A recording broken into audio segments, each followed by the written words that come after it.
Yo, what's up, everybody?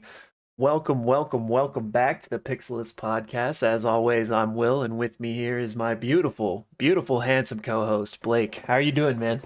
I'm doing good. I feel like I always get these great compliments every time. I'm like, if I'm ever feeling low, we just need to record an ep, and I'll get a couple of nice comments from you. And just echoing what you said, welcome to the Pixelists podcast, my friend.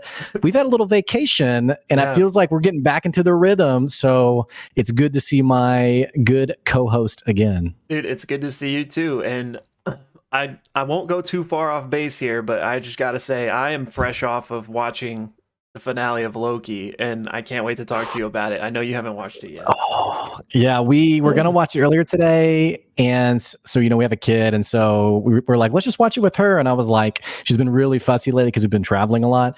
And so I was like, maybe this isn't a good idea. And so we keep putting it off. But here in about T-minus 2.5 hours, we're click and play. We're going to watch it. And for everybody who's tuning in, you got to check out. I'm pretty sure we're going to record this pretty soon. Yeah. Check out our final episode discussion of Loki. And I guess hopefully we can do a post season episode as well. But I'm excited, but I'm also sad because it's just been so good. And I'll say this one detail, Will. My wife, who's not a big television junkie, today she was like, hey, do you think when we've watched this episode in the near future, we could do an entire rewatch of the whole show? Which I was like, okay, nice. you really liked it then. You got her. I got her, man. Yeah. Which, funny enough, before we watched it, she was like, I don't think I'm going to watch that. It doesn't look like it's for me. And I was like, just watch episode 1. So anyway. Nice. Has she seen? Yeah. Okay, I don't want to. I'll hold that for our Loki episode. I was about to go way off track. But yeah. Anyway, today we're actually talking about Exandria Unlimited, episode 3. Critical Role's, newest mini campaign. If you're made it this far, you already know what we're talking about. But yeah. Episode 3, and I can't remember. This is terrible of me, but I actually don't remember what the episode title was. Do you, by any chance? The Glorious Return. The Glorious Return. There we go. A Glorious Return. Excuse me. Perfect. Which is a reference to Gilmore's Glorious Goods, which is where the majority of the episode took place. I'm an idiot because I was like, oh, the party's having a glorious return, because their return is very glorious, which we'll talk about. And so I was like, oh yeah, I didn't see season 1, campaign 1 or 2, and so I guess I was the ignorant one in like the title. But yeah, it actually works on multiple levels, so I think that was probably intended. So let us know in the comments which one you think it actually was, so me and Will can know who was right. So yeah, great episode. I really enjoyed it. As always, I feel like we have a lot to talk about. Will, I know you feel pretty similar. I like a good RP sesh, where people are playing off each other. There's a lot of dialogue, some subtle character development. And I've always been a big fan because, when in these homebrew games that you play with your friends, a lot of times we see cantrips as like filler. So like in the sense of like combat, it's like, okay, I'll cast this cantrip. I think it is a sign of a great player when they find ways to use their cantrips to add to the RP flair, which yes. I'm sure we'll talk about in the episode today. But that's one detail I wanted to mention on the front end in saying that I just really liked this episode. Yeah, me too. My sentiments exactly. Not that I don't love like a good intense combat, but RP sessions are honestly my favorite. I know some people like dread shopping episodes. I love them because I feel like you get those like nuanced character moments and, the cool opportunities for showcasing spells like you mentioned. So yeah, this I guess this is probably my favorite episode so far, actually. Same for you? I would Yeah, actually, I would say this one or the first episode. I like just New Beginnings. Mm-hmm. I probably put this one as an edge over the first one, and I would probably agree. Yeah, it's probably my favorite, and it's just fun to see everyone kind of start to find their footing in terms of who their character is. And I thought Abria did a great job, especially so much pressure on her to fill Matt Mercer's shoes for Gilmore. She did great. Yeah. I had very little criticism. I know we had a little bit of a bit last episode where I was like, I got some criticisms. I didn't really have any today. Then again, I haven't checked Reddit, so maybe that's where you find people who really set you off. Yeah. But as a whole, enjoyed the episode, had a great experience, and I felt like it was a very strong episode. Nice, man. I'm glad to hear that because I was wondering how much of it for me was like kind of nostalgia of like getting to see Gilmore since I'm like familiar with him from campaign 1. So I'm glad to hear that as somebody who's kind of doesn't have all that baggage is kind of a negative word, but I'm glad that you enjoyed it as well. Part of it was, I think what was fun is, and I actually, from what I did watch of campaign 1, I actually did see Gilmore. Oh, okay. I think around like maybe episode 15 or something like that. And besides that point, though, watching Ashley Johnson's reaction to just her excitement of seeing Gilmore again, yes. As a viewer, I mean, that's something to live vicariously through. That's really exciting. And I think when you're seeing the players having a genuinely fun, special time, as a viewer, you're like, this is cool. Like, this is fun to be part of. And so even though I didn't fully grasp everything in terms of his history, it was still really cool seeing the emotions on the players' faces. Right, 100% agreed. Well, yeah, shoot. I guess let's just strap in and get to it. And if you've been watching us so far, you know that we like to do a little recap. And in the case of Critical Role, we tried to do a pretty in-depth one because it's such long content. Keep you caught up. And we actually have been kind of cutting out the recap from this discussion and uploading that separately as well. So if you happen to be watching just this recap right now, hello from the past. And if you enjoyed the recap, great, thank you. But if you are interested in hearing our larger discussion on the episode, that will be linked in the little description box below. So solid. Yeah.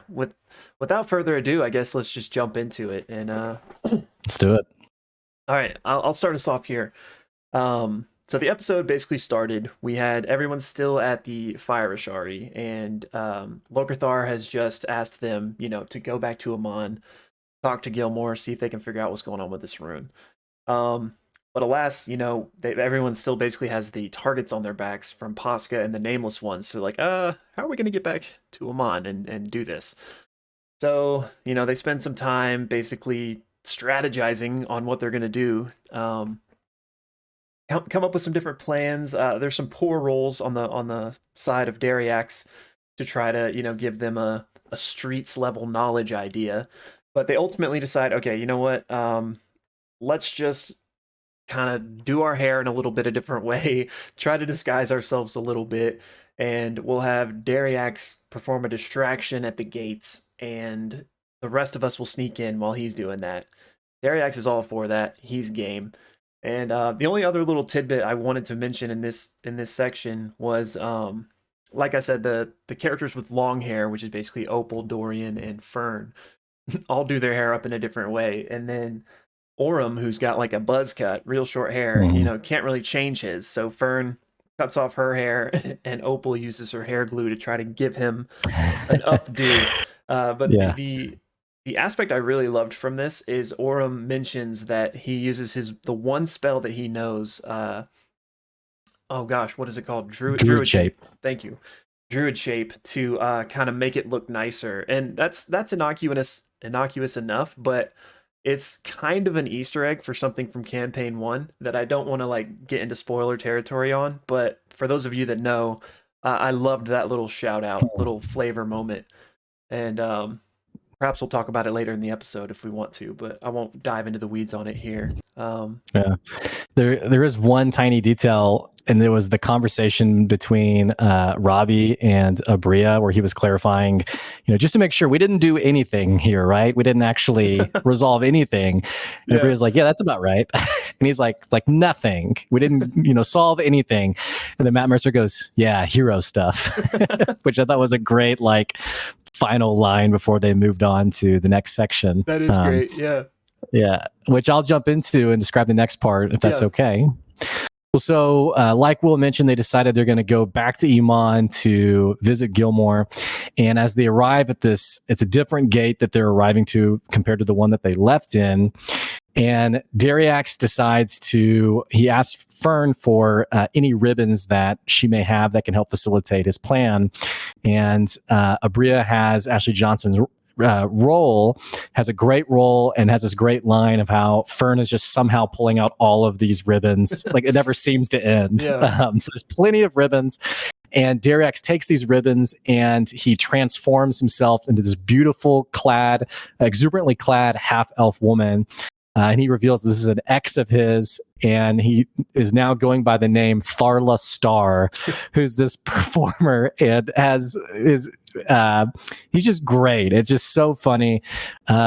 He's communicating with the locals, kind of performing with his glitz and glam. Opal actually mentions, like, I think I've met this person once in Byrodin, which is where she's from. Yeah. So Dariax waltzes in, he starts to twirl these streamers that he's created and makes this huge show so the rest of the party can sneak in. The negative, though, is that this distraction, although it's a success, Dorian and Fern, they fail miserably on their stealth checks. In fact, Fern has a disadvantage on stealth checks. And so because they fail to sneak in, they decide to join in on the distraction. So Dorian gives Fern his flute while he pulls out his lute, and they join in and begin to play as sort of like the ensemble band to Dariax's performance. It's an amazing scene. It was. Dorian casts Thunderclap at the end of the performance to create like this big booming effect to finish it off. And then the three decide to try to slip back into the crowd to meet up with Opal and Aurum.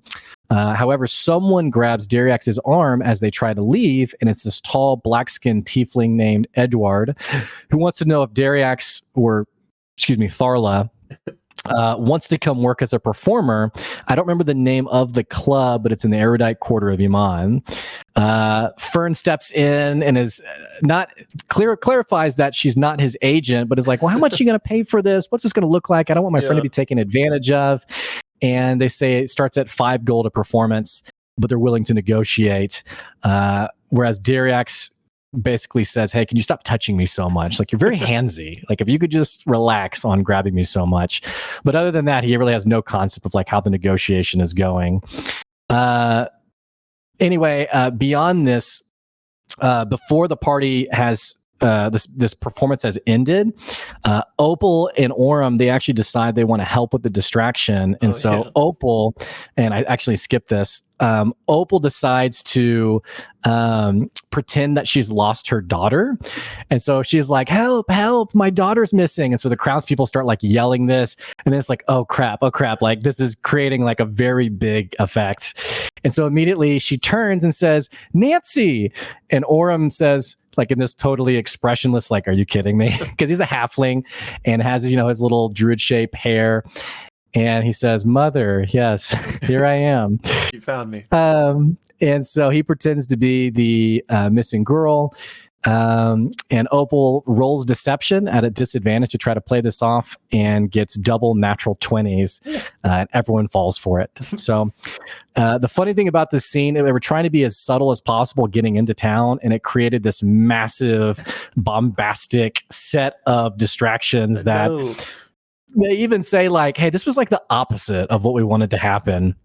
And so as they're talking about this, they're trying to slip away, and they're talking about, hey, that was really obviously done rather than being very subtle. And right that moment, coincidentally, Fern gets hit with a poison dart and begins to feel funny. And they actually do see a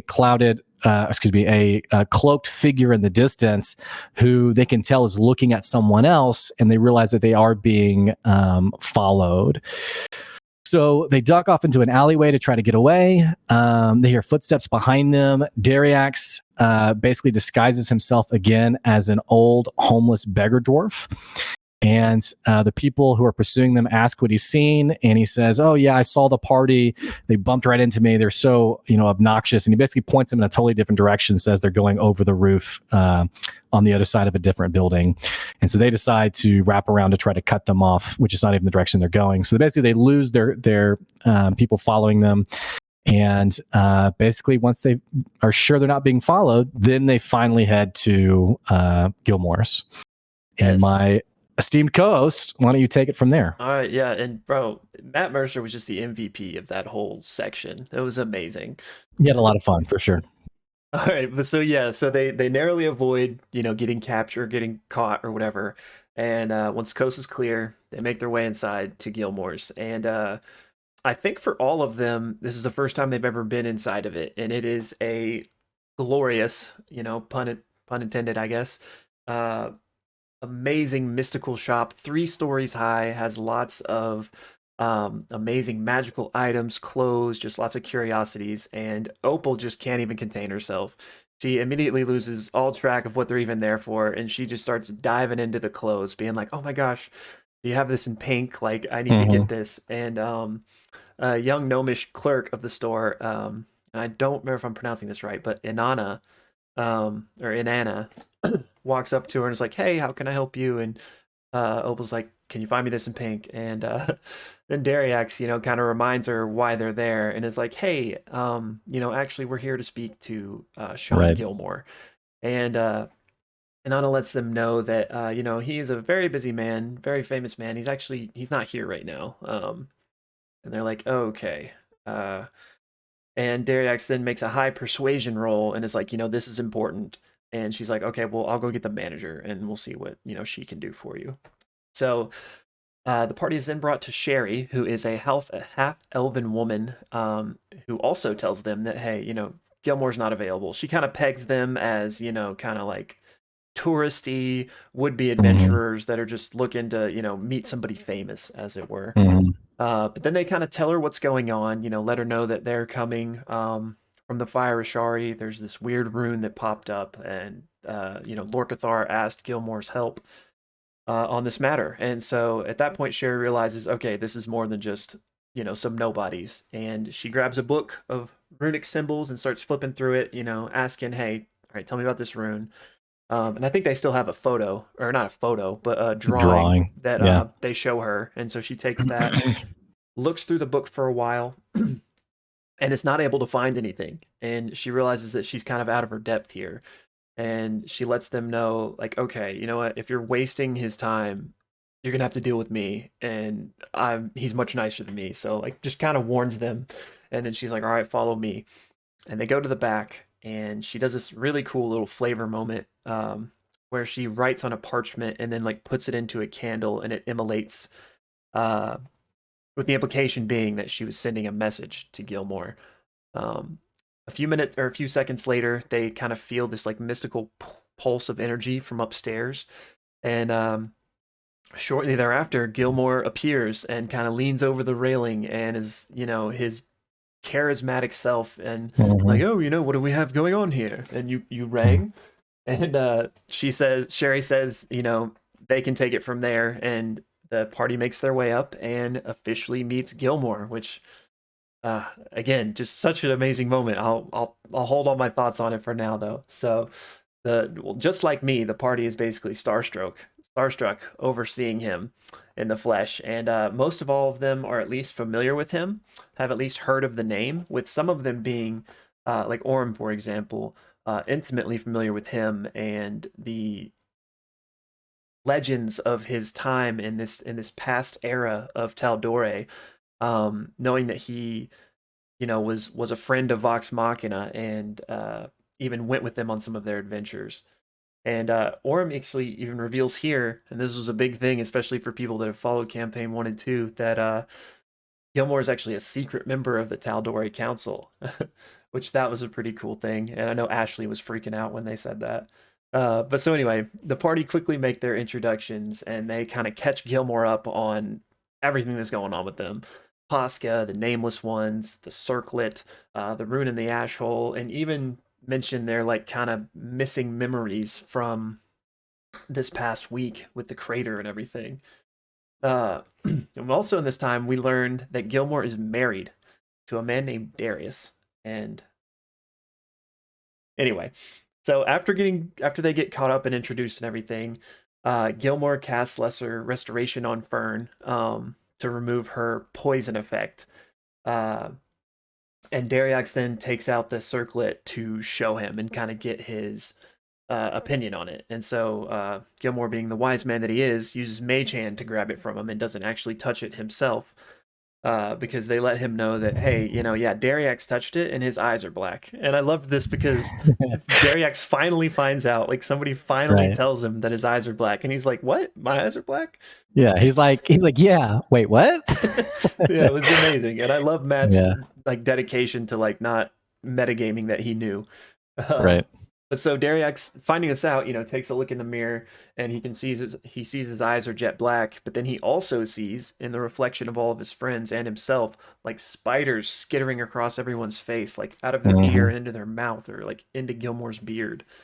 And this is quite unsettling to Dariax. He's like, "You got an infestation or something going on here." And they quickly put it together that he's seeing things, and it's because of this circlet that he touched. And Gilmore then kind of uh, I don't know if he cast Identify or not. Now that I'm thinking about it, but he knows what it is. Hmm. Opal even tells him about the vision she had about it with the Spider Queen leg and everything, and he's like, "Yes, Hmm. this is indeed a vestige of divergence of the Spider Queen, and the Spider Queen is evil, but he says the vestige is just power. It's not necessarily evil. Just it depends on how you use it." And he asks, Gilmore asks, "So did you put this on?" And Darius is like, "No, should I?" And I love that moment. And they even talked about maybe putting it on in Gilmore's presence to just like see what would happen. And they didn't do it, but I really wish they would Fern, have. yeah, Fern says, I think you should, like, just to see what happens. And I'm like, oh my gosh, like, this is going to happen. Anyway, sorry. No, I wish it had. I'm still fingers crossed that somebody does put it on. Yeah. um, but anyway, he lets them know what it is, that it is a vestige, and that actually he knew that this was making its way here via the Blight Star to be delivered to an archmage friend of his for study. So he's very appreciative that our party trusted him with this information, and he lets them know that he is willing and capable to take it off their hands and make sure it remains safe and gets to where it needs to be, and that he will give them 5,000 gold store credit for their trouble. The party's not sure what they want to do though. With specifically, I believe Dorian and Fern wanting to keep it Hmm. because they found it. They feel like it's as important and powerful. Like they think they should have it. Um, However, they do recognize the danger of holding on to it. It has painted a very large target on their backs. And Gilmore recognizes this as well, but he understands, and he even makes a comment of recognizing a pattern beginning again, and he says that vestiges kind of go where they're meant to be. And I love that because I took it as a recognition of like, oh, these are adventurers, and I personally know adventurers that have vestiges, and they kind of fate will them where they will be. um so he does tell them though, like, here, be right back, and he grabs this magical box and he says, "Hey, if you change your mind, you want me to have this, just simply put the circlet in the box, close it, and it will be teleported to me." And he lets them know that this is a one-way teleportation box, and it also can only be used one time. So it's like a last-ditch option for them if they decide they need to get their hands off of it. Um, so the party's excited about that. And the one last thing on the circlet is Kilmore can fix Dariax's eyes, but before he does it, he's like, "Are you just gonna touch it again?" And Dariax is like, no." And Yeah, the worst lie. No. yeah, and he's like, "Okay, whatever." And Gilmore Yeah. fixes his eyes as well. So after they've gotten all that circlet nonsense settled, they begin to talk about the the ash hole and the rune. That it was the main reason they have brought them there. So they give Gilmore the runic drawing that they had also just given Sherry, and he places it up to his forehead, where Gilmore has a like runic symbol in the middle of his forehead, and then also one appears on his Hmm. back of his hand, and Right. they can tell that he is casting a very high level spell. Um, and after he does this, he lets them know that this magic is very old magic, ancient magic that he is unfortunately unfamiliar with. Um, However, he does have books that speak of such things, and they reference an area south of Byroden, called the ruins of Conera. I do not. I should have looked up what they said in the episode before we did this. As Dariak says, the ruins of Quinceanera. Yeah, which And Abria's like, yes. I love that. It's such a meta moment because they in campaign 1 and 2 they do that to Matt all the time, just like troll his names that he comes up with. So it was just so sweet Okay, to see see nice. him do that. So he tells him about the ruins of Quinceanera, and that there is this old culture that existed there even before the calamity. So we're talking like ancient, ancient, ancient.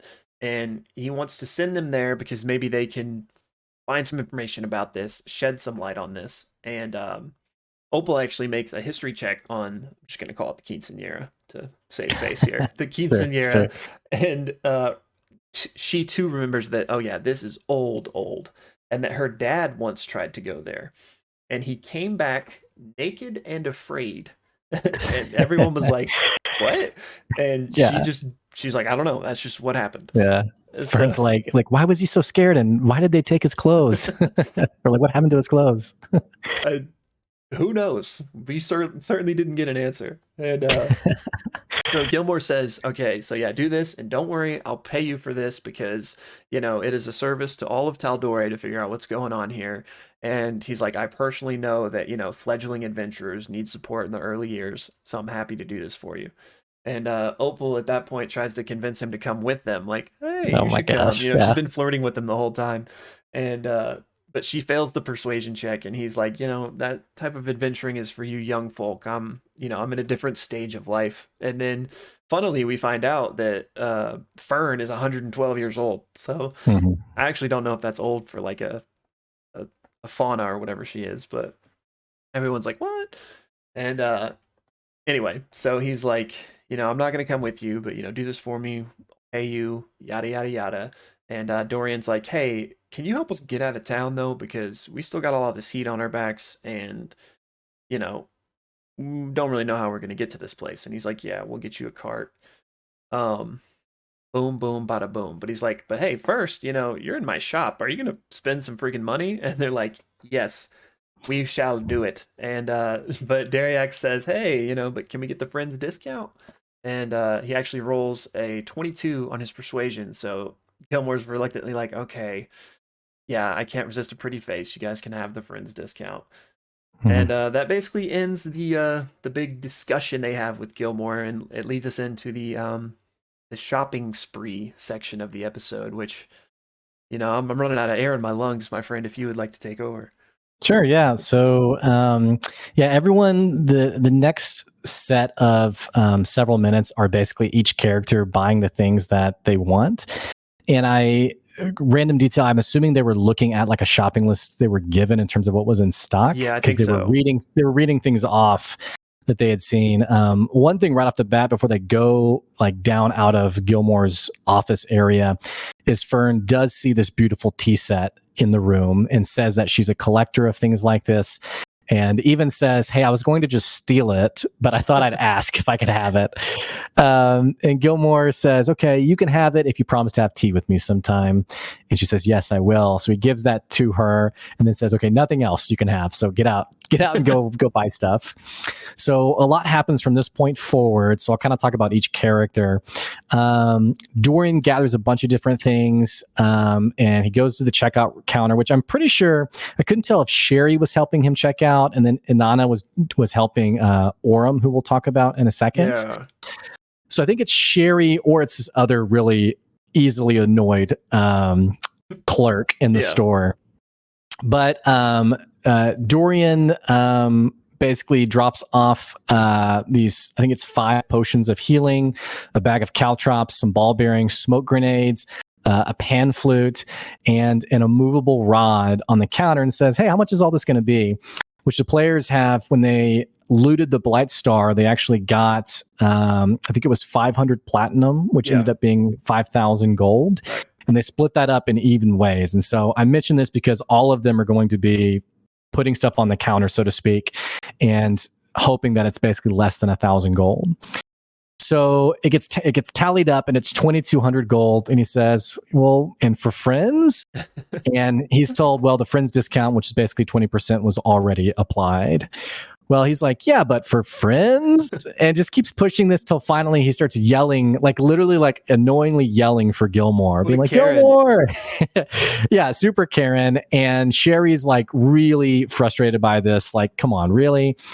So, but because it seems that Gilmore has a thing for bards, he's trying to press that to his favor. So Gilmore finally calls down and is like, "What is it?" And basically tells Dorian, "Hey, if you're broke, then don't buy," which is actually 6 potions of healing. Then with this sad face persuasion roll of a 19, Gilmore says to Sherry, "Okay, go ahead and knock off one of the potions of healings off the price." But even with this, he still doesn't have enough gold. And so Orem and Opal both grab one of the potions, and the rest are getting put away. And Darren kind of goes about his business really for the rest of the shopping spree, seeing everyone else get a better discount than he got. And he's like, "Are you kidding me? Like, come on." Yeah. Which we find out that Sherry basically admits, "Well, you called my boss, so I'm not willing to do you any favors." We see Opal. She does get, I think it's Inanna comes up and says, "Hey, we actually did have this in pink," and gets this pink cloak that she wanted for 10 gold, which, not very subtle, but hey, that's her style. Gets the potion of healing and buys it for 175. It was typically 250. Also wants a whip, which is 1,000 gold. And Dariac says, "Hey, I'll pitch in and help you buy it." And Opal says, "Yeah, we'll even use it together." And he's like, "I'll never use a whip ever. But I will help." And she also says, "Hey, what's the most powerful thing I can get for 200 gold?" And it's like, well, in the shop where like all the valuable stuff is like several hundred, you could have an amber gem. Yeah. And the prices here get a little confusing. Even Abria's kind of like, "Okay, how much is that?" And Abria actually eventually says, "Okay, guys, I think I've hit my limit on like doing mental math. So as long as it's under 1,000, like we're good. I'm gonna trust you for the rest." And she actually does say, "Hey, does anyone want to like save their gold? Like, does anyone want to like hang on to your gold?" And they're all like, "Nah, like let's just spend it all." So anyway, Orem then he realizes that magical really isn't like his style. And so he goes over to the weaponry and armor, and he asks about this shield, and it's a sentinel shield that Gilmore's made himself. And Inanna mentions that it's the only one left in the store, and it's going to go very quickly. So he likes it, but he says, "Hey, I really like my current shield." And he asks, "Hey, could you hold on to it for me so that when I come back here, I could get it back?" Because it's like from, I don't know if it was like a family heirloom or just from his town. Yeah. But Inanna has this idea and says, "Hey, let's actually go ask Gilmore to enchant it, and we can take the enchantment of the Sentinel shield and apply it to your shield." And so they go up. Gilmore's like, "What do you need?" And they ask for this to happen. And Gilmore says, "Sure." And he says something like, I think Orem says, "Well, wait, before you do it, I don't want to like be in debt to you. Like, how much is it going to cost?" And he says, "Oh, I think he says I have 1,200 gold." And he goes, "Sure, that's enough." Norm's like, "Okay, here is all of it." And Gilmore's like, "Okay, you're very naive." And there's this kind of running theme of him pointing out, "You guys are so new at this. You're obviously very young adventurers. So, hey, keep a little bit of your gold. I'll do it for 800. And so Orem also grabs one of the potions to add on to this that Dorian couldn't afford. Fern keeps asking about this ring called Stonky's Ring. Yeah. And Inanna's never heard of it, says they didn't make it. It appears to have some sort of telekinetic abilities, but it's really not clear the full power of what this ring is. They assume that someone must have left it there, and Inanna decides, "Yes, we'll sell it to you for 600 gold." She also buys the ring of truth telling, and actually, I couldn't remember if she bought it or just asked about it, but that one was 500 gold. Do you remember? It was. I was really confused about a few things. I think even Robbie, as Dorian, was kind of confused on what he was actually buying, because I feel like they kind of like missed some signals a few times. So yeah, I don't know. I think we'll maybe have to find out going forward what actually was purchased. Yeah. Dorian gives his pan flute to Fern and asks for his flute back, which he still had from their performance, and mentions that it's a family heirloom. And Fern actually plays the pan flute. And like I mentioned, they're all sort of really emptying out their gold to get these supplies that they need. And there's even this funny moment where like the clerk or Sherry, whoever, basically says, I think I'm pretty much done with you guys. And basically a new guy comes up and says, okay, hey guys, we have like, let's wrap this up and be done with this because I'm personally done with you guys being in the store. And like I mentioned, Abria is even like, hey guys, like we just reached the end of my personal patience for a shopping episode. Yeah. So let's be done. So they grab all their stuff and I'll hand it back to you to finish this up. Yeah. Yeah, so they get all their things and then they basically exit the store and Gilmore indeed has a cart waiting for them to them to get out. And I know the party was a bit confused. They're like, "Okay, we need to go to Byrodin." And the guy driving the cart was like, yeah, I could take you to the edge of the city, but that's about all my job entails." And so like, okay, but he's like, but you can, where I'm taking you to the gate, like you can find a ride there.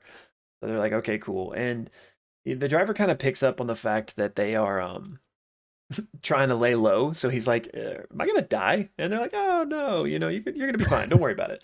And Yeah. so, anyways, they set off, and the party, to give you an idea of the cart, it's like a closed cart, and the party is like inside the wagon or caravan, whatever the word would Right. be, and the driver's outside.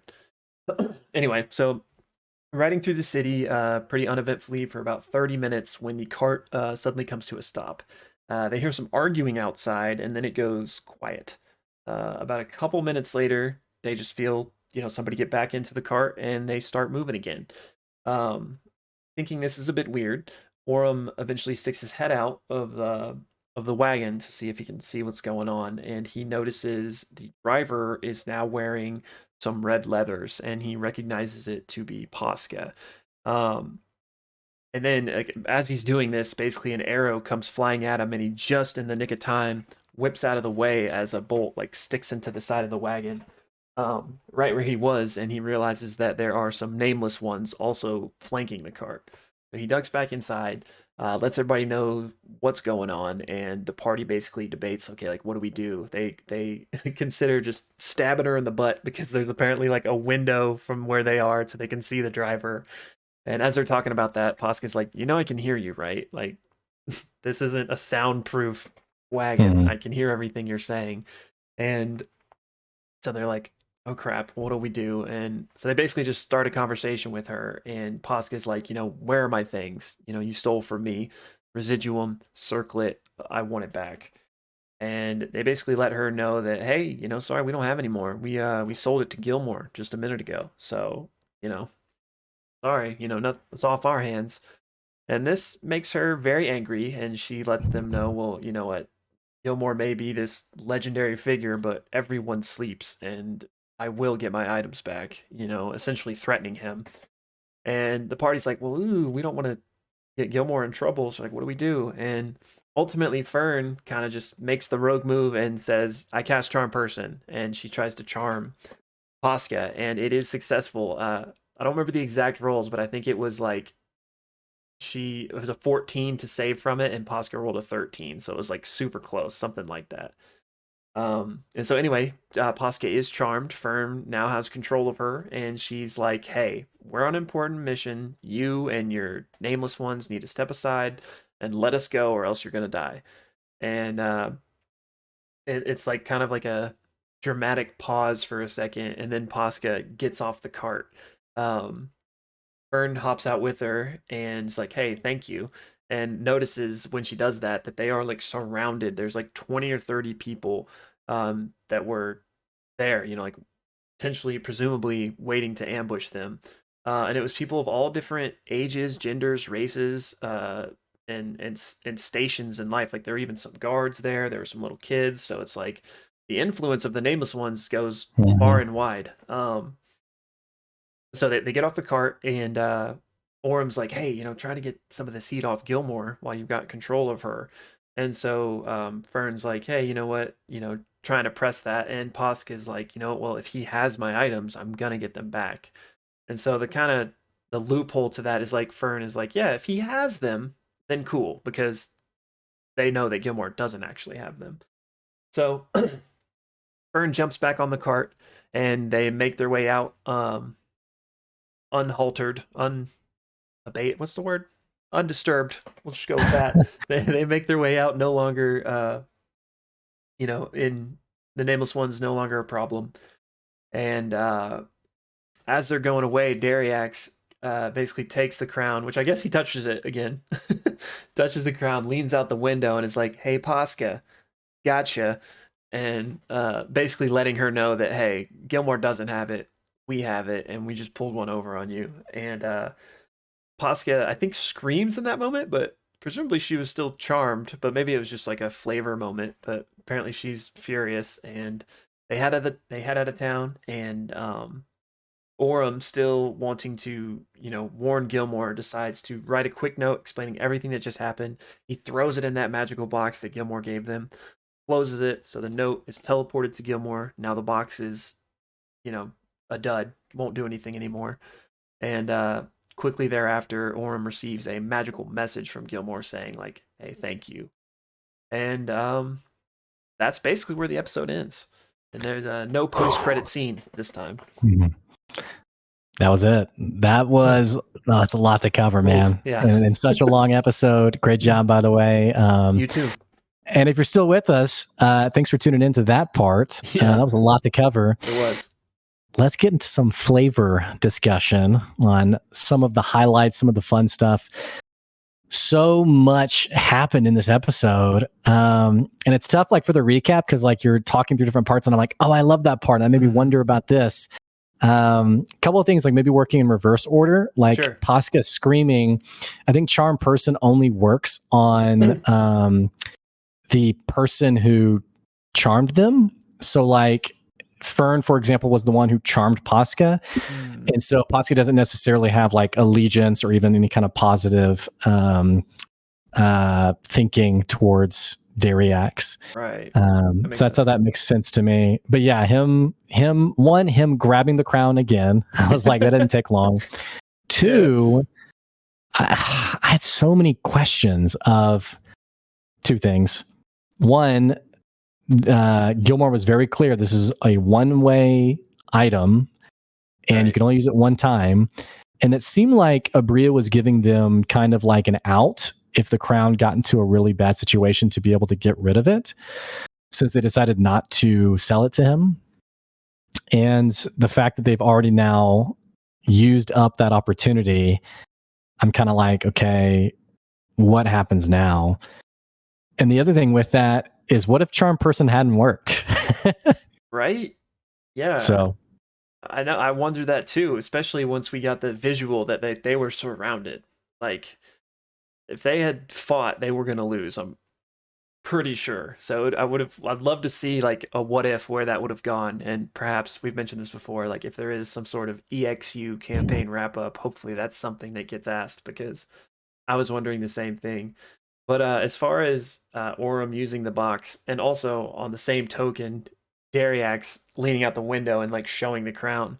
To me, both of that was like, oh God, we cannot get Gilmore killed. And it was both of them being like, like, how do we get the heat off of this? Because I can only imagine what would happen if that actually had led to like Gilmore dying. People would be rioting in the streets as far as the fandom goes. I especially loved it from Matt. Just like that final kind of touche moment of being like, okay, leave Gilmore alone, please. We have the crown. But yeah, I mean, their one out, as it were, is now gone. Which is interesting, but I kind of like it, because I wanted them to keep it, because I kind of devil's advocate, I guess, but I hope somebody puts it on eventually, just because like I want to see what happens, really. Well, I don't know if it was like a DM meta moment slip, but Abria even has Gilmore say something along the lines of like, when one of you decides to attune to it, which I think that's how magical items work, right? Or especially the vestiges, is you put it on and then there's sort of like this progression system of it becoming like awakened. Or I was reading about it on the D&D on the Critical Role wiki, and it was even saying like the final form was like exalted. Yes. Don't know if you know more information about that, but yeah, So that's specifically in reference to Vestiges of Divergence, is they have, and not all of them, but a lot of them have like different phases, where based on like an RP moment or like a pivotal like moment in the campaign, it might kind of like evolve, and get stronger. And yeah, there's um like a vestige, awakened vestige, and then like exalted, which is like the final form. Um, yeah, I guess makes me wonder if what stages the crown has, if any. It'd be super interesting to see. Yeah. Did it surprise you at all that, and I don't know Gilmore that level you do, but it's obvious to him that these adventurers are extremely naive. Certainly he knows like the risk of the crown or the circlet, excuse me, falling into the wrong hands. Yeah, I was really surprised. Like for me, I mentioned this last episode of like I'm trying to find like the running plot thread of like where does this go, because it feels like there's a lot of things that are out there. So for me, I saw this as an opportunity. Okay, they are going to give it away, and that's sort of like closing that sort of side story. Though when Fern was like, I kind of want to keep it, I was like, yes, like that's yeah, what I'm talking me about, too. because it keeps it exciting, keeps the stakes high. But I was surprised that Gilmore was like, yeah, okay, I'm not going to take it from you. And I sort of like in this almost like I believe in fate-esque commentary, he says, they have a way of going where they're supposed to. Though then, of course, maybe it was supposed to go to Gilmore. I don't know. I mean, but it just surprised me that there was so much faith being put into these fledgling adventurers. I mean, they're level 2. Yeah, They are so small and minuscule in the world of Exandria. What were your thoughts on that? and presumably still level 2, right? Because we've now Yeah. finished the third episode, and maybe they leveled up, but there's no mention of that. So yeah, agreed with you there that it was kind of strange. I mean, it was definitely he was referring, I believe, to Vox Machina in that moment because he's, you know, again, I won't give any spoilers, but through EXU, we know that Keyleth had a vestige. So I think he was referring to like how he knows people that have vestiges and kind of knows, maybe how they came upon them, or just kind of knows that like, who is he to like force them to give it to him. He's like, I understand the way of this stuff works, and I recognize adventurers. Like he's keenly aware of adventurers and what they do. So I think and maybe it was a bit of a like a naive thing on his part, or like a soft spot he had because of his past, that he's like, okay, you know Yeah. what, I will let them keep it, even if it maybe was a not a wise thing to do, especially if they are level 2, which I don't really know how that translates to like an in-world thing. Like if he well, he is Gilmore, he's very wise, so he probably could recognize, but like maybe to him they're not, he doesn't see them as level 2, you know what I'm saying? Maybe just, Yeah. I don't know, but it it was super interesting. You'd think that like such a powerful artifact, he wouldn't just so lackadaisically be like, yeah, you guys keep it. Yeah, he didn't really fight to get it at all, which I like that about him, because he's not gonna, Mhm. not like a, you know Karen himself demanding it. But yeah, I mean, ultimately though, like I said, devil's advocate, I'm glad they have it, and I hope that some more shenanigans happen. Mhm. But like you said, kind of trying to find like the main plot thread of what this story is going to be about. It's, to me, I guess the circlet is kind of just like an added cherry on top of whatever else is happening. Right. And we maybe get to open that Pandora's box, maybe not. But I thought too, like you were saying, that was kind of going to close a chapter on it when they gave it to him. But glad they didn't. Do you think he lowballed them with the 5,000 gold Um, store credit? Kinda. Because Yeah, I don't know enough about these things, but they seem like legendary-esque artifacts. yeah, I think so. I mean, he's a savvy businessman. He's not going to be, gonna try to get himself a deal. So I think that was a low ball, because I mean, just like a normal magical sword is like 1,000 gold. Yeah. So it seems like he was okay with not having it anyway, even if, I mean, because I'm thinking if he really wanted it, I mean, 25,000 gold, or I don't know. I mean, it seems like it's such an awesome item. The thing that I was wondering is he mentioned how it was supposed to make its way to a friend of his, a powerful mage friend. Yeah. Which makes me wonder how involved he's been in the circlet being brought here in the first place. Right. And also, is the mage friend, is it implied that that's someone from Vox Machina? No, because Okay. I don't think this is a spoiler, but there aren't any mages in Vox Machina per se. Okay. I have an idea of who it is that he's talking about, but it's really just a random guess in the dark. So I don't know if I should say it or not. I don't really feel like it's a spoiler, but it starts with an A. So Yeah, okay. for those of you that know, you probably know who I'm talking about. But yeah, he I think he even mentioned something like they're like, oh, you've heard of our escapades at the Blight Star, and he's like, no, that didn't make the news. I just am in the know of things that happen here, which I think plays into the fact that he's a secret member of the Tal'Dorei Council. So like he definitely is like privy to the goings on of important stuff, aka a vestige of divergence being delivered here. Now, what is the Tal'Dorei Council? Okay, so Tal'Dorei is the name of like the continent, the land that we're in, and that was where the majority of Campaign 1 took place. Campaign 2 takes place in Wildmount, which it's still in the same planet as it were, but I think it's like at the other half of the world, maybe the other side of the world, essentially. So Campaign 1, all the cast was in Tal'Dorei. Campaign 2 kind of closed the chapter on that brand new thing. So they're in Wildmount, but during Campaign 2, they at times hear about stuff that's happening in Tal'Dorei, and the cast wants the Easter eggs on their old characters and stuff. They're like, "Oh, what's going on?" And so they find out about this council called the Tal'Dorei Council, and so they're like, "Oh gosh, like who's on it?" They want to know so bad because they're like, is it NPCs we know? Is it even any of our characters maybe that are on the Tal'Dorei Council?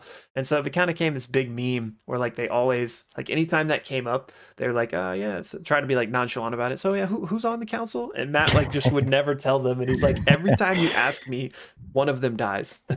Oh my gosh. And so he basically never told them who was on it. Okay. You kind of find out a couple things about it through the campaign. And then in the Campaign 2 wrap up, he shed some more light on it. But so yeah, it was just crazy to hear that, it's something so Matt had been so like guarded about. Abria just reveals, yeah, he's a secret member. So that just was like a fun moment. Yeah. Some other questions from that back and forth they were having about the circlet. What do you think Gilmore casted on Dariax to sort of cleanse him of? I mean, is that I'm guessing some kind of like purify or dispel, or I don't know the high level spells. I mean, what do you think's going on there? Yeah, so she specifically noted that he cast Lesser Restoration on Fern to remove her poison. So I imagine it kind of depends on what was going on with Dariax. My best guess was that the item is cursed and he therefore was cursed by it. So my best guess would be that Gilmore cast like remove curse or something along those lines. Which makes me wonder is when the item gets to its exalted state, and I feel like we're heading towards someone putting it on. I hope. So. It makes me wonder if will that person be able to be cured or decursed or whatever, or if there'll be like a more permanent effect on their character. Yeah, I hope we find out. I know that I think even in the first episode, before we had any idea of what it was, you mentioned that there was this circlet of the Spider Queen. So I know that it's like an item that you can go out there and like read the stats of, right? I haven't done that yet because I kind of like if somebody does put it on, I kind of want it to be a surprise. So I don't know if you know or not, but all that to say is that information might be out there like already, like what would happen. But I personally just don't know. Something else we forgot to mention in the shopping part is how they do, after their conversation with Gilmore, they do stumble across a deck of many things. Oh yeah, I forgot about that. I couldn't. It seemed like that was actually just making a joke, but it seemed like Abria just went with it and like, oh yeah, there actually was a deck of many things right there. We should move that. Yeah, and then it says the clerk takes it and swallows it whole and removes it from play. And Liam O'Brien has this great line through Orem of like, man, it seems like such a strange thing to have in like the display case at the Yeah, front of the store. very dangerous. But yeah. Do you want to talk just for a second about what the deck of many things is? Yeah, okay. So it's basically like an ultra high level magical item that it's like a card. It's a deck of cards. And how it works is you pull a card and depending on what you pulled, and there's like statistics and a little blurb on each possible card, something happens. And it can be like something great, like you can be granted Mm-hmm. wishes, or it could be something awful, like your soul, like you would immediately fall unconscious and your soul would be imprisoned in like a faraway hellish plane. Right. um and basically the gambit runs between those two things. So it's a it's basically just like a massive chaotic element to add to a D&D game. It's great for a final session of of a Yeah, season, I guess. But exactly. yeah, yeah. There's also a great part in the shopping spree, or I guess prior to the shopping spree, when they're first meeting, they've come into the store, and we did mention this in the recap, but they are basically calling for Gilmore, saying, "Hey, yeah, he's going to definitely want to see this kind of stuff or hear what we're talking about with this rune." Yeah. And Opal winks at the party and says, "Yeah, the Fire Shari want him to start a new store there." And it was Oh yeah. so reminiscent of when you have a new player who's trying to take the game in a certain way that everyone else is kind of like, That's not that's gonna not work. really what. Yeah, yeah. And I just thought it was just like so fun to see a new player, because this is, I think all of us have been in those moments where someone tries to make something happen Yeah. that everyone else is kind of like, yeah. And then Matt Mercer instantly goes, "No, I don't remember them saying that," you know. And he's kind of like, let me just take it from here. Yeah. But so I really enjoyed that part too. No, that was great. I'm glad you said that because I forgot about that. That was, yeah, basically exactly what you said. It was just hilarious to like, she's so, you know, thought it was just like the best idea. And it was like a very creative, good idea, but it's just like, Yeah. okay, but no, like nice try, but let's no. That's kind of the fun of it, though, is you have people at the table who are all different, very different levels of experience with D&D. Opal and Dorian, both of which are they're new to the D&D world, or excuse me, Amy and Robbie. And I just think I said their name. I said their character names instead of their player names, and then I actually reminded me of even Dorian calling himself Dariax, Yeah. and was like, "Dang it!" And That was Matt great. Mercer was like, "Yes," almost like Steve Holt, like I've done it.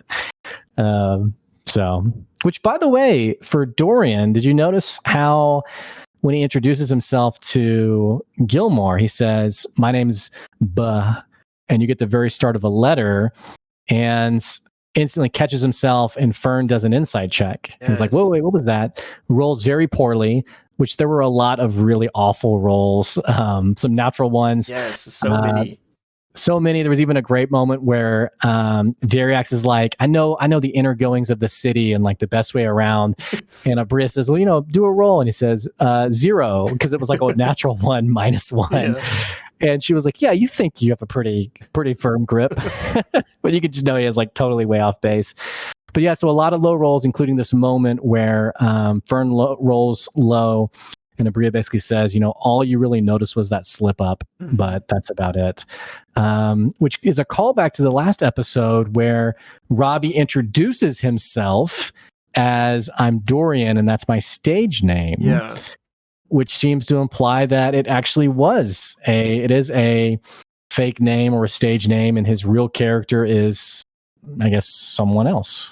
Yeah, I think that there's 100% something going on there, right? Because, we were even alerted to that much that like, you caught something, but you don't know what it was. I didn't realize that like I caught that moment where they did the insight check, but I kind of missed what caused it. So I didn't realize it was because like he almost said something else. That's super interesting.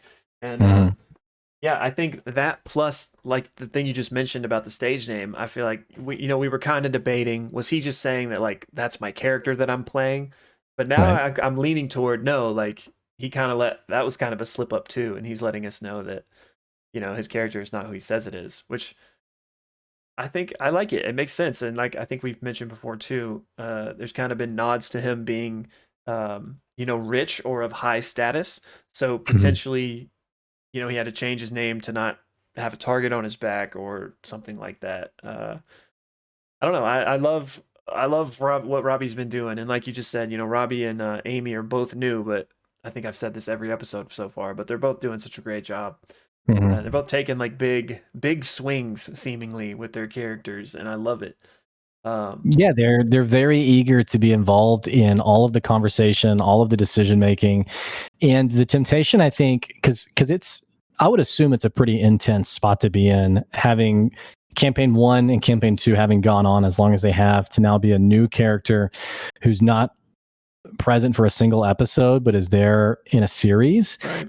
and you're naturally you're probably getting compared to other Oh, people's favorites, yeah. and to not be reserved. And I think I've mentioned this before. Amy's character Opal, to like you said, to use your words, take big swings as a very clearly a new character. I think that's stuff to applaud, and really what we should all celebrate, as this is what makes D&D special, is it's an inclusive table that Hmm. anyone can jump into. You think about like those moments like where your nieces and nephews are like, what's D&D? And you're like, oh, it's this story, and I'm gonna take you through this. And that's the excitement of it, as a Yeah. new person jumping into it and discovering how tangible and fun it is. So to see the two of them like getting in, and they're not like shirking away from any kind of conversation or just like Yes. laying low, so to speak, that's really great. And it's, frankly, I think it's very brave of them, only because I think people can be overly critical of it not being exactly what they envision. Yeah. So credit to them. It's great. Yeah. Co-sign everything you just said, and like even just the freaking like like the shoes they have to fill, which isn't really the right phrase because it's not like they're replacing anyone. This is a new thing, Right. but just like very like intimidating, and yet they're both killing it. They're both very natural at it, and Well, how about the veterans of the show, like being so, I think very patient, yes. very encouraging. Like when there's almost like there haven't really been any flubs, but like going back to that example of Opal mentioning like the franchise, I'd call that maybe like a flub, or a swing and a miss is probably a better way to put it, because Hmm. it wasn't a misplay. She It was didn't do just anything wrong. It was just right. So I think a swing and a miss, try to make something happen and it didn't pan out. right. Things like that. She's even mentioned some things that where Ashley Johnson has had her character jump in and be like, "Oh yeah, that's really cool." And I can't think of any specific examples, just times where Opal has said or done something, and then Fern's been her counterpart Yes. to really assist her in that. And I think that's really great from the veteran players to see the excitement of a new player trying something, and rather than being like, stuck up like, oh, that's not going to work, Yeah. being like, oh yeah, that's a really cool, let's run with that. Hmm. So Yeah, I'm glad you said that because I really have noticed that too, and I wasn't able to put words to it, but that's exactly right. The veterans, Ashley, Liam, and Matt have all been very yes and, if I can use an improv term, where it's just like, you're never supposed to like put a brick wall down. You're always supposed to be like, okay, yes, and then you build off of it. And they've been really good at that. mhm. And okay, I don't want to jump here if you still got stuff here, but this is kind of leading into something for me. So speaking of the new people, but we kind of talked about Robbie a little bit. Amy, speaking of taking like big swings, just like the cojones to like make this character that she's made, having never played D&D before. Like her twin sister is her warlock patron and is like inside of her maybe, or has some sort of like telepathic connection. I kind of want to dive into that a little bit because we got a few little like tidbits on this that were new. I know we've talked about this a little bit in the past episodes, but something I thought was interesting was that little anecdote she gave about her dad, saying that like, oh, this ancient magical thing that they are now on their way to find out stuff. Her dad has been there. Like I feel like that's just not a coincidence. Like, and there might be some thread, maybe not the main thread, but some thread connecting maybe what her father was doing to with what's either A happening now, or B what the hell happened between her and her sister. Maybe why she has warlock abilities. Like Hmm. maybe her dad made some deal with a devil, and I don't know. I just I'm Yeah, wondering what's happening. it's interesting you say that because I interpreted it totally different. I interpret it as a new player trying to be part of the conversation. And sometimes, new players will insert like a data point of like, oh yeah, like a great example is earlier in the, and not even just a new player, all players do this. Because like early in the episode, they're talking about something, I can't remember what, and Derex is like, oh, it's old drinking buddy. Like you're sort of adding to the story. Yeah, I interpreted it as Opal, or excuse me, Amy, just trying to contribute and being like, since it's near her hometown, being like, yeah, my dad's been to that area. And that's why they're kind of like, well, oh, like what? Well, what happened? And she says, she mentions the, I can't remember if it's History Channel or what channel it is, the show Naked and Afraid. right. So, he came back naked and afraid. So I don't know if that was intentional. I don't know if she was just trying to be part of the conversation. It will be interesting to see if it pans out to be a bigger conversation. It does seem like Abria has talked to her one-on-one on there is a bigger running thread with your character. And to me, that's reinforced by the fact that the post-episode scene after episode 2 was entirely focused on her sister. Yeah. It's interesting though, she mentions when she introduces herself, she says, I'm Opal, no last name. That's interesting to me. If we're running down the same line of thinking of Robbie's character. Yeah. And then also when she introduces herself to Gilmore, she says something like, I'm Opal and I have a twin sister and she stole my power. Actually, she's made not the introduction. She mentions it at some point and Gilmore says, okay, let's table that. But it makes me wonder, okay, is her power still in hibernation, so to speak? It seems like it.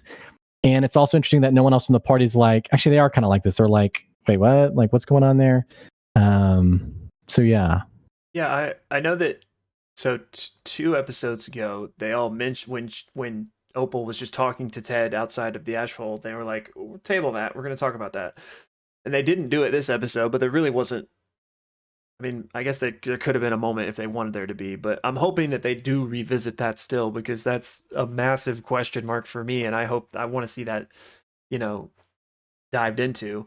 As a good point on you saying that maybe that was just Amy trying to, be a part of the conversation with saying her dad went there. So that's honestly probably the more plausible answer. But I'm hoping that like that was a an Easter egg or a popcorn trail for something that maybe is to come because and I'm probably reaching here, but also when Opal and Ted were fighting in that dream when they were camping that night. I think one of the things she says is like, "I'm gonna tell Dad," which is something that like two sisters would probably say. But also, I was wondering like, what's going on That's here? I'm interesting. wondering if the dad is involved with whatever's happening between them two, like if he caused it or Yeah. Which did Abria say that or did Opal say that? which I'm gonna tell actually I don't Dad. remember. I don't remember if it was Ted or Opal that said it now. Because for me, if it's Opal who says it, it's I interpret it more as like that's what sisters say. If Abria said it via Ted, that to me now makes me think more about this running thread of something like you're saying that's going on there. Well, And that's dang. kind of the fun of it. Well, Yeah, I go was going ahead. to say, I know you've been a really great DM for a while. Whether it's intentional or not, I do think those little popcorn moments, I think that DMs often will see that as like, ooh, that could play in later Yeah. on. So whether it's intentional or not, I think you may be right. It could lead to a bigger moment later in the series. Yeah, that's another good point. So even if it was Opal or Amy just kind of throwing that out there to try to be fun, Abria could latch on to that and make it part of something, which that's what I mean, DMs do that. If your players have good ideas, you take them and you're like, yeah, that was always what was happening. Yeah, yeah. There's someone else I was going to ask about their conversation, but I can't think of it. There's a lot definitely to be answered about her and her character and why her character got its own post credits scene, so to speak. And again, going back to what I said earlier, it's gonna be really interesting. I mean, I'm presumably in terms of like pacing, there's going to be some combat next episode. I definitely am curious if she will have the ability to, Eldritch Blast and whatever other Warlock-esque Yeah. abilities she'll be able to do it. Because based on that post-credit scene, I don't remember the exact wordage used, but it was basically like I'm gonna cave like I always do because I'm gonna protect my sister. And to me, I am taking that as I'll give her powers back because I'm not gonna let anything bad happen to her, right? So I know that like yeah, Opal hasn't cast anything since then, so we don't know if they're back. But for my money, I bet she does. I bet that next time she tries to Mhm. cast something, it'll work. Well, and it's not very fun, honestly, as like a player to like purposely cripple yourself to like, Right. maybe like in a moment, but like long term, it's like, okay, this isn't really Yeah. super great. Going back to my comment on like the naivety of the party and sort of Gilmore's surprising trust in them, Hmm. uh, I think he mentions that the place they're going is off the map, um, or on the edge of the map, or something to that effect. Yeah. The phrasing I kept getting in my head was like danger, danger, danger. And Hmm. I was a bit surprised that he was like, yeah, go to this place that presumably is going to have a bit of information that's going to help us source this really important rune. Um, so yeah, I'm a bit surprised at the, yeah, let's send the level 2 party into the heart of the Tarrasque. I don't Yeah. know. I mean, it's just, which I mean, a little bit from like storytelling, it's not going to be like you're level 2, so you're going to be running like small deals and, Right. go kill this goblin, down the road. Um, Which but- this is something we talked about, but maybe, and again, I'm probably reaching here, but maybe this is also playing into the fact that maybe they're not actually level two, you know? right, So right. maybe they are way more capable, and maybe Gilmore can recognize that, and it's just that they have this amnesia or whatever it Mm, may be that yeah, is mental we're blocking them. stronger. We're stronger than we think we are. Exactly. Loki. Yeah, and for those listening, if you didn't catch our last episode, one of the things we talked about was this amnesia and and also like the pacing. There's only 8 episodes. We're almost to the halfway point. There's still level 2. How are they expected to go from here in terms of like the pacing of their characters? And one of the things that Will and I mentioned was that maybe they aren't actually level 2. It's kind of like, I think the analogy I used was like in a sequel to a major game, like Legend of Zelda 2 or something, or like Metroid 2 or whatever. The hero sort of loses their powers as an explanation for how are we sort of restarting the hero's journey. Which, speaking of the amnesia, they mention as they're telling the story, they say, hey, some of our memory is a bit fuzzy. Yeah. But there were 2 things that was interesting to me. They say, yeah, there was the party. He said all the events that happened at the party, the crater, yada, yada, yada. I was expecting, and I actually went back and rewound this because I was seeing if I was interpreting it right. I was expecting Gilmore to say, like, oh, the crater, what? And then say, like, oh, yeah, we don't really remember what happened. That didn't happen, which to me implies that there was a session 0, which we talked about. There have maybe having been the session 0 at the crater that the party's privy to, but we as the viewer are sort of piecing it together. Because actually, what Yeah. the fuzzy part is, Gilmore says, "Oh yes, the party. It's a shame, that went up in flames or Right. something like There's that." some fire or something. Yeah, and that's when they were like, "Okay, oh, our memory's fuzzy. What do you mean?" And they find out that, uh, what's his name? I'm thinking Loke something. Lorcathar? No, not Lorcathar. The person who owns the house, Oh, Lothar. Lothar. And I think Derek says like, maybe we should make sure Lothar's house is okay. Mm. Um, so their memory being fuzzy, they were referring to that, not the crater. So like I said, it makes it seem like there's this session 0 that they're all privy to. Because it feels like if they're unaware of the crater, there'd be a lot more dialogue, especially with Gilmore of like, we don't really know what happened there. I don't know. Yeah. What's your interpretation of all that? I don't know, because like especially from that, I don't think it was episode 2, I guess, where Dorian's kind of where he sheds some light on it when he's talking to the fire tamers from the fire Ashari, and he describes the woman that they too saw. Like clearly, there's memories there that he's pulling from that are not amnesia, right? So like Right. something happened there that they remember, and we just haven't been told yet. So I very curious as to like when this amnesia or when these memories that they don't have start and end. Was it after that? Was it before that? Mm-hmm. And this might be obvious, but one thing I've started to maybe kind of piece together is so there is the flare up, right? Which is what the fire tamers went to go subdue, and that's when seven Right. of them died. And now Gilmore has mentioned that this big party that they're all at, kind of where episode 1 picks up right after. They're all like hung over afterwards. He mentions the big fire that like ended the party or whatever. I'm wondering if all these things are connected or the same thing. And like, did even um Fern in the crater pulling out Mister, did that cause the flare up?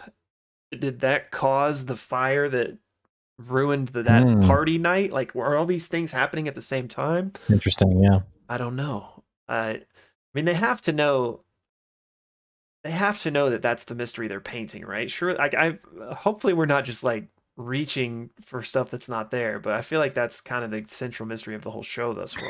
Yeah, and part of me prefers the line to be a bit more firmly drawn in the sense for us, the viewers, of like knowing whether there's events happening that we're not aware of or if we're misinterpreting. Because Right. that's the only thing that's a bit fuzzy is exactly what is happening there. But on the same token, I don't know necessarily how you draw that line without explicitly like out of character being like, hey, we know what happened, we're not telling you. So they're probably doing the best they can with it, but there is definitely still some like wiggle room for us as the viewer of like, okay, exactly what is happening here. That isn't clear, which by the way, part of this whole conversation, Dorian does mention, actually, no, it's earlier after Dariax gets the offer to perform. He mutters under his breath or says to the party, I've been in this town for 2 months and I haven't gotten an invitation. Yes. Which for me, thinking about origin story, I'm always wondering, where did everyone come from? We know Fern was brought here and has a bit of this memory replacement that's happened that she's peeled back. And we also know now that Dorian's been in Iman for at least 2 months, which is also kind of interesting. Yeah, I hope we get these answers. And oh my gosh, brain fart. I just had something and it just left me. Hopefully it'll come back to me. Dang it. It was about Gilmore, but I don't know. Maybe it'll come back. While you're thinking about that, we have been talking in the past couple episodes about like where does this go? Like, and I've said this a couple times, like it felt like they were trying to tell a story with a beginning, a middle, and an end. Yeah. It's starting to seem to me like this is the beginning of a longer story that either gets weaved in other campaign 3 moments, or when there's a lull or a gap for some reason in campaign 3, they bring everyone back. I say this because they're still level 2. There's not a lot happened. I mean, a lot happened in this episode. It was a great episode, but not a lot has happened in terms of the greater story. And so I wonder what happens in the next 5 episodes, which fair enough, it could be 20 hours of gameplay. So I guess they could resolve it. But my question I want to ask you is, do you think we're heading to a wrap up? It's done. The stories, the reveals of like who Dorian is, what's going on with Opal. Do you think all of these things and the main plot line get resolved by episode 8? Or do you think we're heading towards a sort of cliffhanger with a lot of unanswered questions?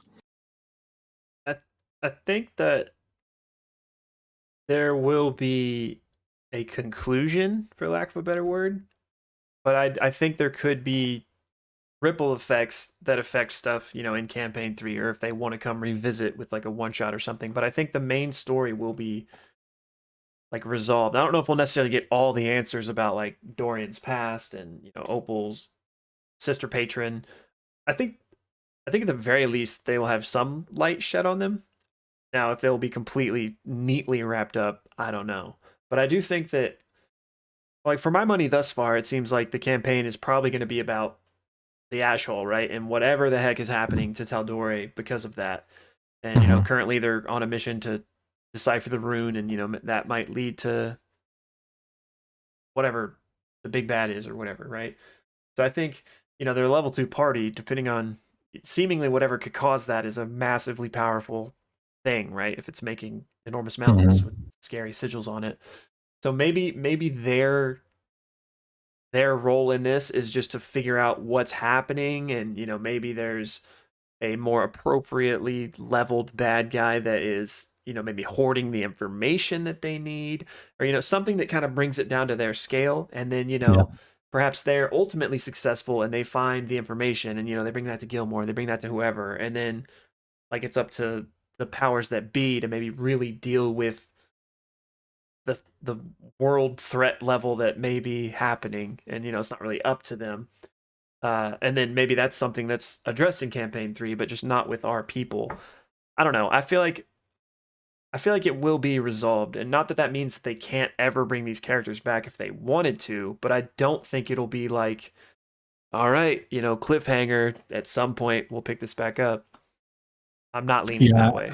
I think I agree. Yeah, that's everything you said. I agree with. That's kind of the insight I have. It feels like the circlet is red herring is not the right word because it's not necessarily like a distraction or a false storyline or anything like that. It does feel like something that keeps the stakes high, that is with the party, and it's a sort of added danger.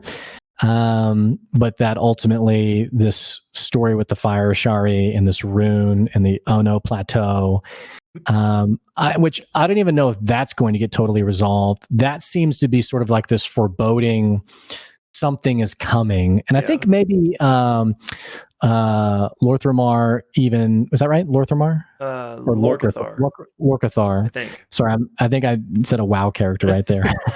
Leader of the Blood Elves. Lorcathar even mentions, maybe it was Lorcathar or someone else. I feel like someone mentioned it felt like something was trying to push through Yeah. of like huge power. Mhm. Whether this party will be able to handle that, I don't know. It does seem like there'll be like a scaled down level 2-esque character or big bad that they'll eventually fight. And that maybe this creature character, whatever, is being set up for campaign 3, along with the vestige. I don't know. That would be super interesting. I would love to see any of these characters show up in campaign 3, either just via Matt playing them as an NPC, or maybe like Amy or Robbie showing up like as a guest, and playing Dorian or Opal. That would just be amazing. I think we're set up for that in a really great way of, I think whenever, and I've seen a few episodes where like a guest character comes on, and it's always great. It's fine. But I think it's fun for the viewers of like, oh, that's Dariax, I know him. Or yeah, Robbie's on this episode. Like it's fun to see the stories continue, and I hope that they do. Yeah, and just kind of one more note on this whole subject we're talking about is that wondering if like there will be like a closed book ending that's nicely wrapped up, or will we find out what the circlet's about? Will we get to figure out everything that's going on with Opal? One of the cool things about D&D is that, unlike a video game or a movie or a book or whatever, it I think, well, at least good DMs try to make it like it's a real living world that is like things are happening outside of the player's scope, so like, yeah, this circle is like an awesome flavorful item, and like, we might not get all the answers on it because that's not how like life works, that it's and like these different threads that we may see hints of but never get to fully explore. um I think that's just part of like the cool world building that D&D enables, that not necessarily Mhm. everything like in a classic story via movie, book, or whatever, like Chekhov's gun, if that's introduced in act 1, like it's going to get used in act 3, not necessarily the case for D&D. That's great. Yeah, that's a great thing to mention. And man, the amount of trust in, because there's also this running joke in the D&D world of players just being total idiots. And I can't remember the one shot. There's a one shot where there's like some obelisk, and if you like attack it or strike it in any way or something, it like summons this demon or some, I'm butchering it by the way, but it summons a creature that's like way beyond the level of the party, and it's usually a party killer. Mm-hmm. And I was reading about basically a massive D&D party that was happening with tons of people, and they were all split off into their individual groups, and something like 90% like knew what to do, and they walked past the obelisk. They didn't do anything to it, but the other like small sliver, like some random person was like, I attack it. And it like dooms the party basically. I just appreciate that Abria is, yeah, here's a vestige, and then they have it. They have this item of massive power, and despite the stupidity that players can show, they're being trusted to handle it and manage it. And even at the goading of Ashley Johnson being like, you should put it on. Yeah. Come on, put it on. I mean, like stuff like this, I think is really fun as a non-player, just to like kind of wonder where this goes. 100% agreed. We're also, I was just say, we're also seeing another great part of D&D, which is like the different DM styles. And if I could just bucket into 3 groups, you have, I think, the DM who would say the job of the DM is to try to kill the players at every turn. Yeah. And is just constantly throwing wrenches into the plan. And, when they're on their knees, they bring in like another big bad to fight with them, sort of testing the resourcefulness of the players. And then you have someone like Abria, who I think is on the other side, who is sort of like the friend of the party and is really trying to help them have this great experience and this great adventure. And I'm saying this because you see moments where Abria says, hey, yeah, you pick what kind of check you want to do. Like like sort of giving that control to the player of like, what would you like this to be? And hey, tell me what you're trying to do so that I have an idea of it. And then I can help shape it and make it happen, which that can feel really fun as a player to feel like the DM is on your side and is trying to help you. You have this vision of really cool stuff happening. And the DM's like, hey, I want to help you make the cool stuff happen. Yeah. And then I think Matt Mercer is a more, if we're doing like alignments, like neutral-esque DM of, some stuff's, off the cuff, some stuff he's kind of keeping to himself. I guess maybe neutral good. Definitely wants his players to have a great time, but is also a lot more reserved in, I think, assisting his players in whatever's happening, other than just like giving like points of clarity, like, oh, are you trying this? Are you doing that? So for me as a player myself, it's just fun to see like the different DM styles in play. Yeah, for sure. And I know we've talked a little bit about Abria's DMing in each of the episodes so far, but I'll just say, especially in this third one, I feel like she's shaken off the nerves a bit, and I can tell she's way more comfortable. And again, not that she was ever doing poorly. I've loved it all. But I could really tell this episode she felt like she was really stepping into it. And my best guess is the fact that maybe the nerves are a little bit better after having a few episodes under her belt. It's hard to follow Comfy Matt, throwing it to Comfy Matt and just ooh, that's a tough act to follow. Oh, I'm glad you brought that up, because what an amazing bit. I love that they're doing that, and I wonder how Abria is going to punish him next week. Yeah. Well, what else do you want to talk about? I feel like we covered most of it. There's one thing that I kind of wanted to mention that I brought up during the recap, but we didn't really get to speak on it. And I know this doesn't really probably mean as much to you, but just for all my other campaign 1 homies out there, just like finding out that Gilmore's married.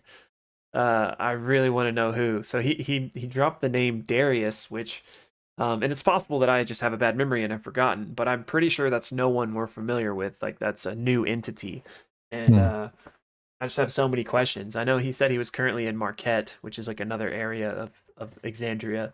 But yeah, I want to know. I want to know how long he's been married, who this guy is, and I mean, I'm 100% surely Matt is the one that like made that decision and just like let Abria be the one to play with it, as it were. But yeah, I don't really know where I'm going with this. I just want to know more. Yeah, I didn't understand the significance of it, other than, again, Ashley Johnson's face of just like total bliss at hearing that he was married. And I didn't know if we knew who this Darius was, but yeah, definitely, I'm sure, a fun Easter egg for people who've seen campaign 1. Yeah, because Gilmore's basically, and you kind of saw it in this episode, he's like a big flirt. And, was flirting with everyone in campaign 1. And again, I don't want to get into spoiler territory, but, at the end of campaign 1, he was definitely not married. So, yeah, I just love it. And I love that we're getting Easter eggs like that. And we've been getting them, like, we've been feasting on them, basically. Like, I feel like every episode almost has had some sort of illusion or Easter egg to, like, past campaigns. And so it makes me wonder what else we might get. I'm not trying to get greedy here, but hoping for some other cool, interesting tidbits to be revealed. Well, I mean, it's similar to another show, Loki. Go watch our deep dives on that.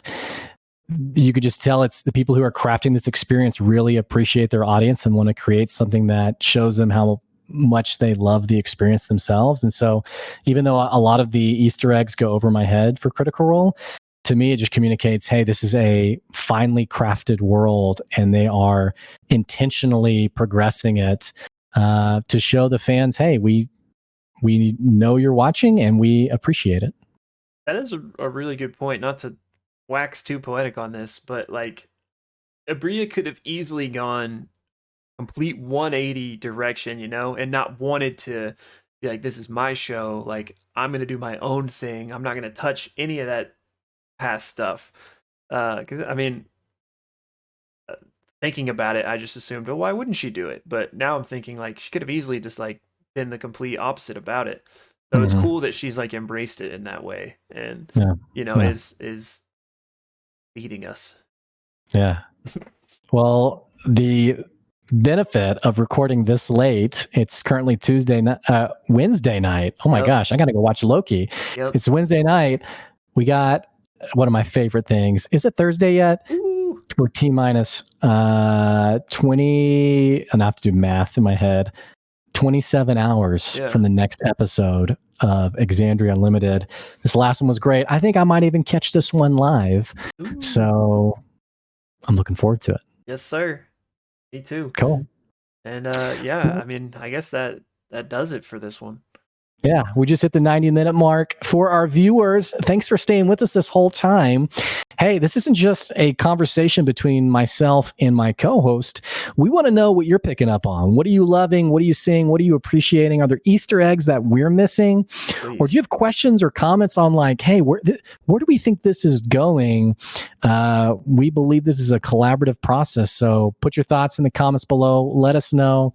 And absolutely, thanks for checking us out at the Pixelists podcast. We so appreciate it. Don't forget, if you want to up your meme game and see what we're talking about with some of the shows that we're highlighting, you can check us out on Twitter at PXLists.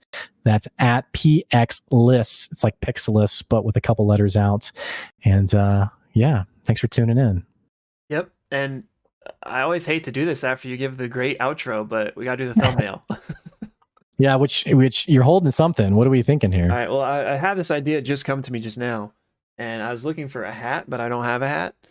So I was thinking maybe we could recreate the Dariax leaning out and like showing the circlet, and you be Posca like very angry about it. Yeah.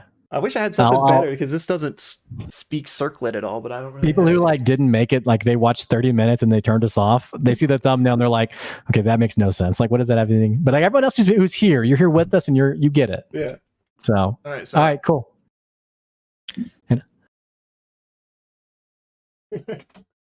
Okay. I went with like the old timey, yeah, see, you won't get away with this. Beautiful. All right. Well, that is our discussion. Thanks for checking us out. We appreciate it. Till next time. Peace.